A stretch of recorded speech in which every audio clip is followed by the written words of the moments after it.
साथियों, आज की कहानी एक रेंजर फॉरेस्ट ऑफिसर की है जिसका एक बड़े शहर से एक छोटे से गांव में ट्रांसफ़र हो गया था। वह शादीशुदा तो थे लेकिन उनके कोई संतान नहीं थी, तो दोनों पति और पत्नी साथ साथ ही रहा करते थे। तो बड़े शहर से जब ट्रांसफ़र हुआ तो उनकी पत्नी भी उनके साथ गांव में आ गई। गांव में उन्हें जो सरकारी आवास मिला वह बड़ा ही दयनीय अवस्था में था। उससे भी ज़्यादा खराब हालत बाथरूम की थी। खैर, रेंजर साहब को तो कोई फर्क पड़ने से रहा, किंतु उनकी शहरी पत्नी जर्जर घर देखकर गुस्से से चिड़चिड़ा रही थी और उनकी नाराज़गी वाजिब थी, क्योंकि वह ऐसे माहौल में रहने की आदी नहीं थी। लेकिन साहब ने आश्वस्त कर दिया कि एक हफ्ते में ही इस जर्जर मकान को वह चकाचक करवा देंगे। खैर, पति की बात मानकर पत्नी ने भी अपने मन को समझा लिया। वहाँ के चौकीदार ने साहब से फुसफुसाना, रेस्ट हाउस के बारे में मैडम को बता दीजिए। लेकिन साहब ने चौकीदार को एक कोने में ले जाकर लपेट हुए बोला, अरे चुप कर, तेरा दिमाग खराब हो गया क्या? भूत भूत की बातें सुनकर वह वापस आज ही शहर जाने की जिद पकड़ लेगी। चौकीदार ने साहबे के नए घर में सामान रखवाया और बाहर आ गया। उसने बाजू के उस रेस्ट हाउस को डरते हुए देखा और सोचने लगा, पता नहीं अब क्या होने वाला है। वह चुड़ैल तो इस हाउस के पास से गुजरने वाली अनगिनत औरतों को शिकार बना लेती है, जबकि यह लोग तो इसी भूत या रेस्ट हाउस के बगल में रहने वाले हैं। ईश्वर इनकी रक्षा करना। रेंजर साहब को गांव में आए हुए 2 दिन बीत गए। एक रात साहब नींद खुली तो उन्होंने देखा कि उनकी पत्नी बिस्तर पर नहीं थी। तभी दरवाजे खुलने की आवाज़ आई। वह दौड़ते हुए बैठक रूम में आए, जहां दरवाजे खुले हुए थे। घड़ी में 4 बज रहे थे और अभी अंधेरा ही था। उन्होंने बरामदे से लेकर पूरे घर में आवाज़ देते हुए पुकारा, किंतु उनकी पत्नी घर में नहीं थी। टॉर्च लेकर वह घर से बाहर आ गए और सोचने लगे, पता नहीं इस समय वह कहाँ चली गई। सुबह होने में अभी 1.5-2 घंटे बाकी हैं। यहाँ तो वह किसी को पहचानती भी नहीं। कहीं नाराज़ होकर शहर तो नहीं चली गई, लेकिन इस समय तो कोई भी ट्रेन या बस शहर नहीं जाती। अकेले जाने की बेवकूफ़ी तो वह नहीं कर सकती। साहब की चिंता बढ़ती जा रही थी तो उन्होंने चौकीदार को बुलाना उचित समझा।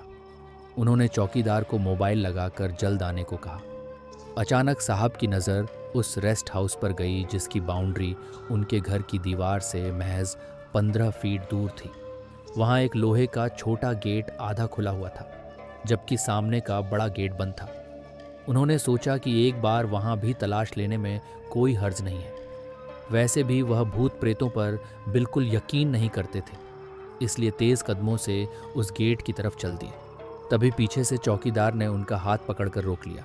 साहब, कहाँ जा रहे हो? ज़रा सामने तो देखो, वहाँ चुड़ैल हो सकती है। चौकीदार घबराते हुए बोला। साहब ने दोबारा देखा तो रेस्ट हाउस के एक कमरे में कुछ हलचल दिखाई दे रही थी। मोमबत्ती की मंद रोशनी और एक चलती हुई परछाई। वह दृश्य देखकर साहब भी भयभीत हो गए। उन्होंने चौकीदार से पूछा, क्या वाकई वहाँ भूत रहते हैं? मैं तो इन बातों पर बिल्कुल यकीन नहीं करता दोस्तों। रेस्ट हाउस का एक बहुत बड़ा रहस्य था जो केवल उस चौकीदार को मालूम था। अब यही सही मौका समझकर चौकीदार को लगा कि साहब को उस रेस्ट हाउस की पूरी कहानी डालते हैं। उसने बताना शुरू किया कि आज से 12 साल पहले तक इस रेस्ट हाउस में सब कुछ ठीक ठाक चल रहा था। जब कभी शहर से छोटे बड़े अधिकारी दौरे पर आते तो गांव के बाहर यही उनका ठिकाना होता। एक बार की बात है, उस दिन रंग पंचमी की रात थी। एक नेता के साथ कुछ अधिकारी यहाँ रुके हुए थे। उनके मनोरंजन के लिए आदिवासी और ग्रामीणों ने लोक नृत्य पेश किया। कई तरह के सांस्कृतिक कार्यक्रम हुए। एक बड़े अधिकार जो नेताजी के करीबी थे, वह एक लड़की को बहाल फुसलाकर कमरे में ले गए और उससे छेड़छाड़ करने लगे। वह किसी तरह अपनी इज्जत बचकर कमरे से बाहर आ गई और रोते हुए नेताजी से उस अधिकारी की शिकायत करने लगी। लेकिन नेताजी तो उस अधिकारी का पक्ष लिए बैठे थे। कुछ महिलाओं ने उस अय्याश अधिकारी की यह सब करतूत देख ली थी। वे चाहती तो उस लड़की की मदद कर सकती थी, लेकिन वे डर की वजह से छुप रही। फिर उस लड़की ने क्या किया? साहब बोले, दार ने एक गहरी सांस लेते हुए बताया, वह क्या करती। उस लड़की की गांव भर में बदनामी हो गई थी। दूसरे दिन उसने इसी रेस्ट हाउस के पीछे जहर पीकर जान दे दी। तब से उस लड़की की आत्मा चुड़ैल बनकर रेस्ट हाउस में भटक रही है। उस लड़की के साथ बहुत गलत हुआ। ये कहते हुए साहब के चेहरे पर दुख झलक आया। आगे चौकीदार थोड़ा गुस्से में बोला। फिर 1 महीने के अंदर उस नेता और अधिकारी की जीप पलटने से मौत हो गई थी। गांव वालों का मानना है कि उसी लड़की की आत्मा ने नेता और अधिकारी को मारा है। अचानक रेंजर साहब चौकीदार की बात काटते हुए उसने कहा कि आगे की घटना बाद में सुनेंगे, पहले जाकर वहां पर देखते हैं कि आपके मैडम कहां पर खो गई हैं। उस भूतिया रेस्ट हाउस का वह कमरा जो छोटे गेट के पास था, साहब को वहां कांच की एक खिड़की से थोड़ी रोशनी में अपनी पत्नी दिखाई दी। उन्हें देखते ही साहब उस ओर बढ़ने लगे। अचानक चौकीदार साहब को रोकते हुए कहते हैं कि साहब 5 मिनट रुक जाइए, मैंने गुनिया को बुलावा भेजा दिया था, अभी आता ही होगा।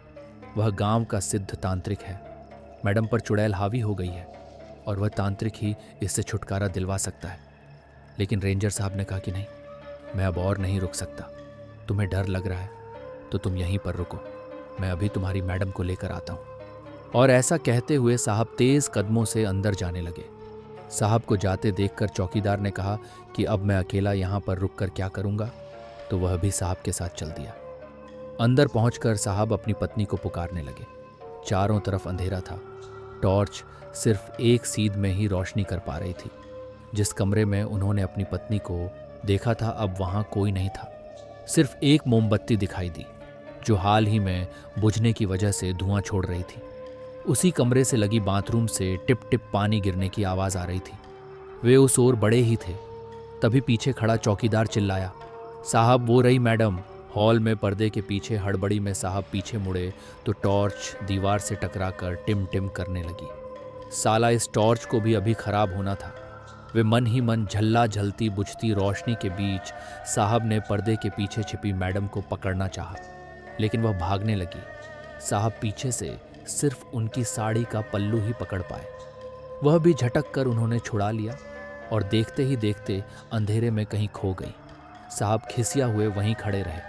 चौकीदार ने मोबाइल टॉर्च घुमाते हुए कहा, देखा साहब मैडम कितनी फुर्ती हो गई हैं, ये सब उस चुड़ैल का असर है। हे भगवान, पता नहीं ये सब क्या हो रहा है। साहब के चेहरे पर गुस्सा और हताशा साफ झलक रही थी। बाहर चिड़ियों की चहचहाहट शुरू हो गई थी। आसमान में हल्की हल्की रोशनी दिखाई देने लगी। चौकीदार बाहर झांकते हुए बोला, चिंता ना करो साहब, अब तो सुबह हो गई है, अभी सोचते हैं आगे क्या करना है। साहब को कुछ समझ में नहीं आ रहा था। उन्होंने कहा कि चलो पहले पुलिस थाने चलते हैं और इसके बाद किसी बढ़िया से डॉक्टर को लेकर आते हैं, ताकि मैडम का जो दिमाग खराब हो गया है उसे सही किया जाए। और ये कहते हुए उनका गला भर गया। उन्हें समझ में नहीं आ रहा था कि ये हो क्या रहा है। वे दोनों रेस्ट हाउस के बाहर आ गए। दूर से उन्हें तांत्रिक आता दिखाई दिया। वह साहब को तो पहचानता नहीं था, इसलिए चौकीदार से बुलाने की वजह पूछी। चौकीदार ने भी तांत्रिक को एक सांस में रेस्ट हाउस में मैडम के गायब होने की घटना सुना दी। तांत्रिक कुछ कहता इससे पहले ही घर के दरवाजे से मैडम आती दिखाई दी। साहब की खुशी का ठिकाना नहीं रहा, किंतु चौकीदार और तांत्रिक के चेहरे पर संशय बाकी था। मैडम पास आकर बोली, इतनी सुबह सुबह आप बाहर क्या कर रहे हैं? अभी अभी मैंने आपको रेस्ट हाउस में भी देखा। अचानक बीवी को सामने देखकर साहब बहुत खुश हो गए और मन ही मन भगवान को धन्यवाद किया, लेकिन फिर थोड़े गुस्से में बोले, कमाल करती हो तुम, बगैर बताए कहीं कहीं भी चली जाती हो, और तुम इस भूतिया रेस्ट हाउस में क्या कर रही थी? भूतिया रेस्ट हाउस मैडम, चौंक हुए बोली, फिर मुंह पर हाथ रखकर खिलखिलाकर हंस दी। चौकीदार ने साहब के कान में फुसफुसाना, करर मत बोलिए मैडम, अब आपकी पत्नी नहीं है, उनके अंदर उस लड़की की आत्मा है। गुनिया तांत्रिक को अपना काम करने दीजिए। लेकिन तांत्रिक दूर से खड़े होकर ही मैडम को देखकर बोला, अब मेरा यहाँ कोई काम नहीं, मैडम के ऊपर कोई चुड़ैल का साया नहीं है, वह ठीक है। तो चौकीदार कहता है, क्या बात करते हो महाराज, भला ये कैसे हो सकता है? गांव की कोई भी स्त्री इस रेस्ट हाउस के नज़दीक से गुजर जाए तो चुड़ैल उसे शिकार बना लेती है। फिर मैडम तो अंदर तक गई थी। तांत्रिक ने चौकीदार की बात काटते हुए और हाँ हाँ कहते हुए, यही मैंने कहा, चाहता हूँ सिर्फ और सिर्फ गांव की औरतों को ही वह चुड़ैल अपना दुश्मन समझती है जो उसकी मौत की वजह बनी थी। इतना कहकर तांत्रिक वहाँ से चला गया और उसके बाद चौकीदार भी रवाना हो गया। साहब और मैडम वहीं बरामदे में बैठ गए। अखबार पढ़ते हुए भी साहब की नज़र बार बार उस रेस्ट हाउस पर जा रही थी। रात वाली घटना वह भूल नहीं पा रहे थे।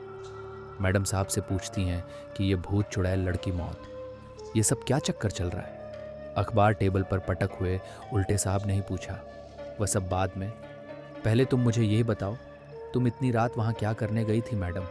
कहती हैं, तो सुनिए जनाब, मैं वहाँ टॉयलेट के लिए जाती थी और 3 दिन से रोज़ जा रही हूँ। वहाँ की बाथरूम यहाँ की तरह टूटी फूटी नहीं है, और वैसे भी सुबह 45 बजे का समय रात नहीं कहलाता, वह ब्रह्म मुहूर्त कहलाता है। ये सुनकर साहब हैरान रह गए। क्या तुम वहाँ टॉयलेट के लिए जाती थी? मैडम बोली। हाँ, जब तक आप सोकर उठते थे मैं नहाकर फ्रेश होकर आ जाया करती थी।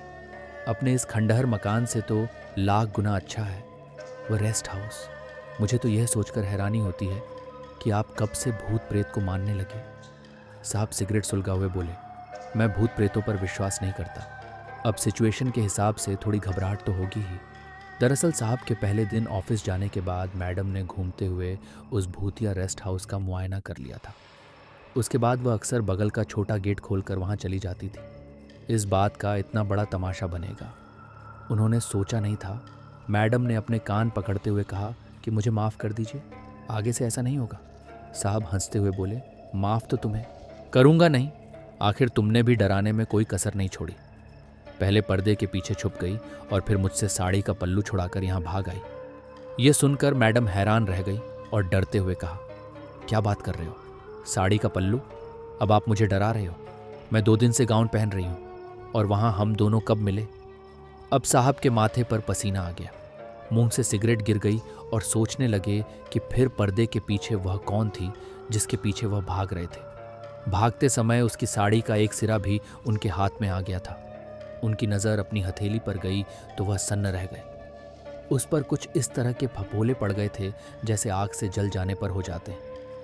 मैडम घबराते हुए बोली, क्या हुआ? आपको अपनी पत्नी के सामने ना तो वह खुद को कमज़ोर दिखा सकते थे और ना ही उन्हें सच्चाई बता सकते थे। वह संभलते हुए बोले, कुछ नहीं, मैं ठीक हूँ। तुम्हें डराने के लिए सिर्फ मजाक कर रहा था। भूत चुड़ैल जैसा कुछ नहीं होता, कुछ नहीं। उस दिन साहब और मैडम दोनों शहर गए, लेकिन लौट कर आए सिर्फ साहब, क्योंकि मैडम को उन्होंने शहर में उनकी माँ के पास छोड़ दिया। फिर भूलकर भी उन्होंने उस रेस्ट हाउस तरफ नहीं देखा। कुछ महीनों बाद उनका तबादला दूसरे गांव हो गया। साहब की हथेली पर वह घाव का निशान आज भी बाकी है जो उन्हें उस रेस्ट हाउस की चुड़ैल से मिला था। मेरे प्यारे साथियों, आज की यह स्टोरी मैं यहीं पर कंप्लीट करता हूँ, और उम्मीद ये भी करता हूँ कि आपको यह हॉरर स्टोरी पसंद आई होगी। लेकिन मैं आपको यकीन दिलाता हूँ कि आगे आने वाली जो स्टोरीज़ होंगी वह इससे भी ज़्यादा डेंजरस होने वाली है। इसलिए आप इस चैनल पर हमेशा हमेशा के लिए जुड़ जाइए।